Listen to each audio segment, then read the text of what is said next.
Do. Wipe everything down with a fresh wipe or cloth. That includes your mouse, keyboard, and entire desk chair. Don't forget to use the One Direction wipe method, the Harry Styles wipe method. You never want to wipe in one direction, sorry Harry, and go back over it in the opposite direction because you will deposit germs you just cleaned up. Don't dry a surface after using an antibacterial wipe. You have to let those air dry.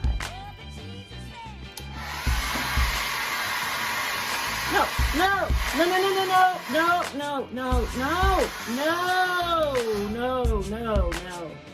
Sheesh. Just walk away. Walk away. No need for a blow dryer. Or open a window.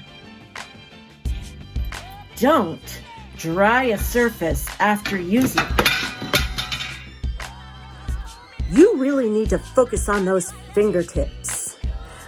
A lot of people wash their palms, but if you think about it, what you touch most is on your fingertips.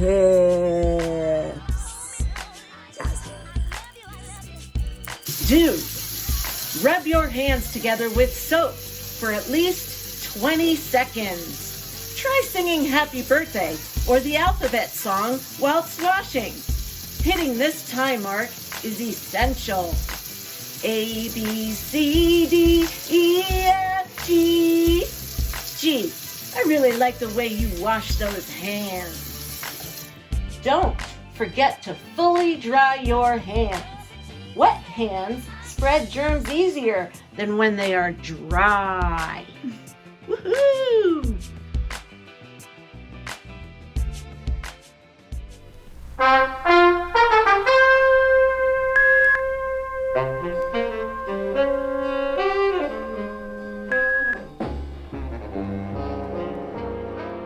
Good evening. This is Esther back again with Homeless Network News, and today we are going to interview another one of our longtime senior not because of her age, but senior because of her longevity, the zAmya Theater Project, Caroline Mannheimer. Hi, Caroline. Hi. How you doing? How you Good, doing? thanks. How are you? I'm good I like your too. plants, by the way. Oh, thanks. Yeah. Good to see you. I like You your too. eye. Oh, thank you. Yeah.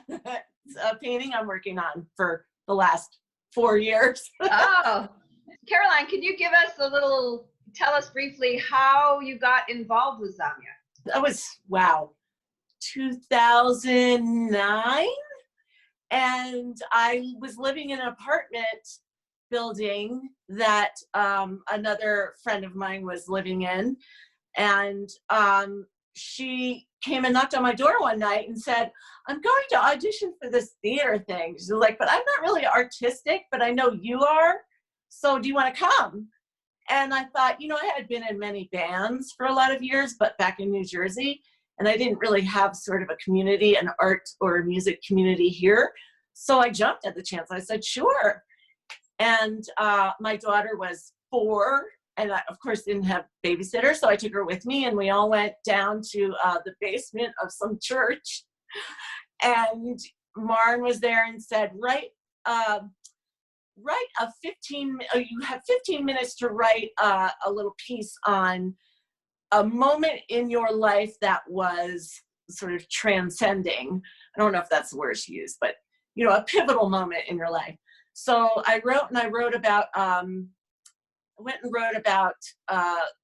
probably the most pivotal part of my life, which is when I was in a house fire as a teenager. So I sort of wrote about it in detail, not really understanding the way zAmya worked, and that what you usually write usually goes on stage. I had no idea that was going to happen. So they, of course, used the piece, and I, had to go in front of a whole audiences and talk about this such an intense moment in my life.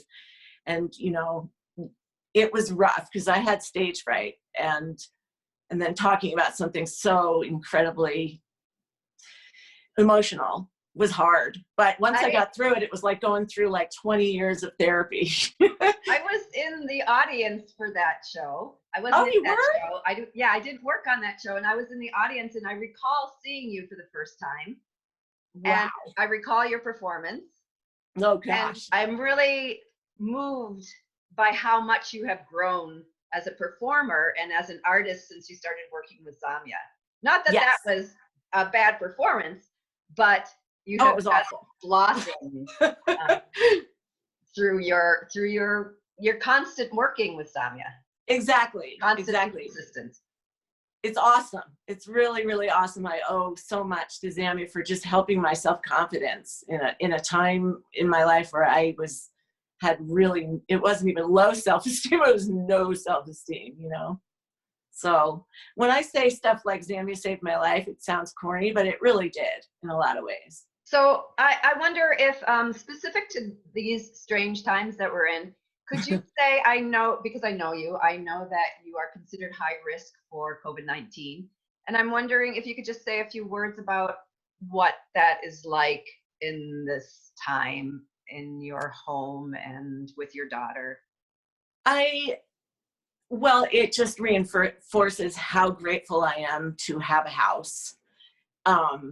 We only moved in here about 1.5 years ago, but I wasn't homeless 1.5 years ago, but I was living in an apartment that was 2 rooms with my daughter and I, and very tiny, and our neighbors were just, very loud and didn't care, and it was just chaos. So I'm so grateful we're not there during this time, because my anxiety, I already have anxiety and sort of a little bit of a germaphobe, but this has put a magnifying glass to it, and I'm just really grateful that I'm able to be in a home where, I can sort of control my surroundings a little more.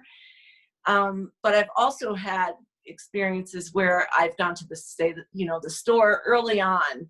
I knew about it, and I knew that I would need a mask or masks or, gloves. I knew I would need a little bit more than the average fare, but I went to every Home Depot, every Menards, every CVS. I could not find a mask to save my life. And that was the first week or 2 weeks into, I think, February. It was like the beginning of February. And already the stores have been wiped out. And I just felt like, who is doing that? Who needs that much stuff? And then I saw later on that people had been buying them up and then selling them, and it's just like, wow, really? There's a time to make money. I respect a hustle, but there's a time to make money and then a time to be more aware of your community, the larger community. And I was a little disappointed in that. But for the most part, it's been sort of like a weirdly positive experience, because it's like putting a pause button on life and like, hey, I can do my paintings, I can do my writing, I can do all these sort of things without feeling guilty for, really concentrating on those things. And it's been kind of nice. So I also know your daughter, Chloe, and yes, she is a teenager. Yes. And I'm wondering if you have any words of wisdom for single moms who are out there quarantining with their teenage daughters. It's been a thing. I mean, it's been positive mostly, thank goodness. But what kind of so I'm not sure what kind of. I mean, if it's just you and your daughter, which it is for me, I would strongly suggest on private time and, really respecting privacy and people's, each other's space. But also it's been really mostly a positive experience for my daughter and I too, because we've really spent so much time together and just talking and watching movies and, it's been really nice, and also being her doing the homeschooling things, not really homeschooling, but, going to school online, I'm much more involved in her assignments, and I've talked to all her teachers, which in high school you don't get that so much anymore, and I kind of miss that. So I really like that. I don't know what advice I would give. Just, respect each other. She's a child, but she's a small adult too, so. Show, you've probably seen Caroline, or at least seen her work. If not her performing, you may have seen her writing in action or her artwork in action. So music or heard her music in action. Yep. She wrote our signature song, Streetified, which we have done a zillion times. So it's been quite a pleasure to share the stage with you, Caroline, with zAmya. Oh, and you as well. And I'm wondering, before we go over and out, if you have any last words or anything you want to say. I'm very proud of zAmya. I'm very proud of how much we've grown, all of us. And you're also one of my favorite scene partners, just saying. I'm very proud of how we've handled sort of things that have come at us, like out of the blue, and, and grown from it. It's been very interesting to sort of see the ebbs and flows of zAmya and the people coming and going, and I just want to let you all know how much you mean to me. That's really it. And I want you all to be safe, not just high risk me, but everyone, because some of us, you're high risk, I guess, right? Or no? Yeah, I'm old. Yeah, I'm old too, so I got that against me as well. But you're healthy old, so you're okay. Old. I am healthy old, and I have a roof over my head, and I'm well situated. Right. It really does, like I said, magnify the gratitude of, having a roof over our heads. Mm-hmm. So thanks so much for your time, Caroline. And absolutely.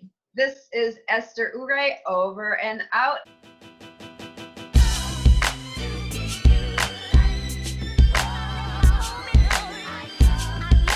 They'd move 130 people into hotels, focusing on those in high-risk groups, and 4 of them whom had flu-like symptoms. The Salvation Army has a clinic set up inside the front door of its shelter at the Harbor Light Center in Minneapolis for those who have flu symptoms and need to get checked out. However, no official coronavirus testing is being done at that site.